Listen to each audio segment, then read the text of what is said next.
Science of universe versus inner science के परिप्रेक्ष्य में मानव अंतःकरण एवं 14 भुवनों का रहस्य। Science of universe versus inner science के परिचय में हम ये स्पष्ट कर चुके हैं कि मानव व्यक्तित्व जड़ और चेतन का संघात है। एक तरफ तो एक शुद्ध चेतन अंश इस मानव व्यक्तित्व में होता है जो आत्मा कह सकते हैं हम। इसके अतिरिक्त एक स्थूल शरीर जो दिखाई पड़ता है, जो व्यक्त स्वरूप है उस किसी भी पुरुष का, किसी भी व्यक्ति का। इसके 10 आयाम अर्थात 10 इंद्रियां, 5 ज्ञानेंद्रियां और 5 कर्मेंद्रियां, और इन दोनों के बीच का अर्थात शुद्ध चेतन और स्थूल के बीच का एक विकार है जो सूक्ष्म शरीर कहा जाता है, जिसको हम अंतःकरण भी कह सकते हैं।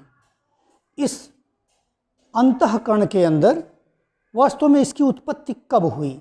जब आदिकाल में चेतन और जड़ के बीच में क्रिया प्रतिक्रिया शुरू हुई तो 5 तत्वों का मिला हुआ जो ये संघात, ये शरीर है, ये इसकी अपनी प्रॉपर्टीज़, पदार्थों की विशेषताओं के आधार पर, स्थान और समय के अनुसार इसकी कुछ आदतें बनी, इसकी कुछ क्रिया प्रतिक्रिया हुई और यह चेतन पर अंकित होने लगा। और यह चेतन पर अंकित होने वाले सारी संवेदनाएं ही मन हैं। इस संग्रह को हम मन कहते हैं, जिसमें स्थूल शरीर के सारी आदतें, सारी प्रेरणाएं, सारे इसके क्रियाकलाप, जिसमें उसके संवेदनाएं और जिसके इम्प्रिंट संग्रहित होते हैं।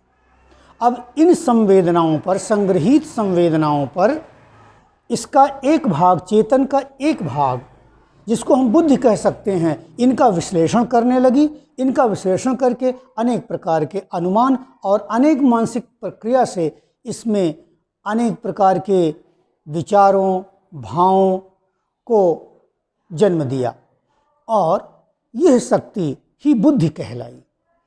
और इसके द्वारा लिए गए सारे निर्णय, सारे अनुमान, सारे तथ्य सब चेतन के जिस भाग में अंकित हुए वह चित्त कहलाया। और इन तीनों ने अर्थात मन, बुद्धि और चित्त ने एकीकृत होकर के उस पिंड या उस जीव का एक विशेष रूप दे दिया, एक विशेष उसका पहचान दे दिया, जिसको हम उसका ईगो या अहंकार कह सकते हैं। इस तरह से अंतःकरण के 4 भाग, मन, बुद्धि, चित्त और अहंकार बने। और यही अंतःकरण चतुष्टय ही किसी भी के व्यक्तित्व का बीच का भाग है, जो शुद्ध चेतन आत्मा की ओर भी खींच सकता है और इधर जड़ जगत की ओर भी खींचता रहता है। यही इस स्थूल शरीर को संचालित करता है।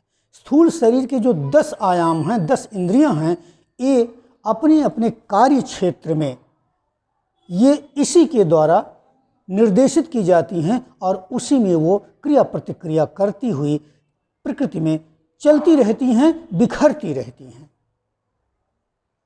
इस तरह से वो संवेदनाएं एकत्र करती रहती हैं और मानसिक प्रक्रिया अर्थात अंतःकरण का जगत में भी क्रिया प्रतिक्रिया चलती रहती है। यह तो हुआ मानव व्यक्तित्व और मानव अंतःकरण। अब ये स्थूल शरीर के 10 आयाम जो वास्तव में अंतःकरण चतुष्टय द्वारा ही संचालित होते हैं, और अंतःकरण चतुष्टय अर्थात कुल मिलाकर 14, इनका सबका अपना विषय है और अपने सबका कार्य क्षेत्र है। जैसे पैर, हाथ, मुंह, गुदा और उपस्थ अर्थात मलेंद्री और मुतेंद्री, इनका सबका अपना अपना कार्य क्षेत्र है।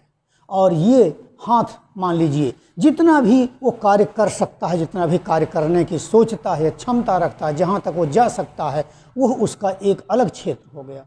पैर, जहाँ जहाँ अंतःकरण के द्वारा प्रेरित ये जा सकता है, जहाँ जाने की इच्छा रखता है, कोशिश करता है, वह सब पैर का जगत हो गया।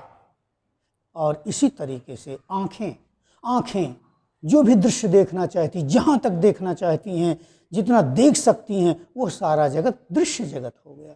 और इस तरीके से दसों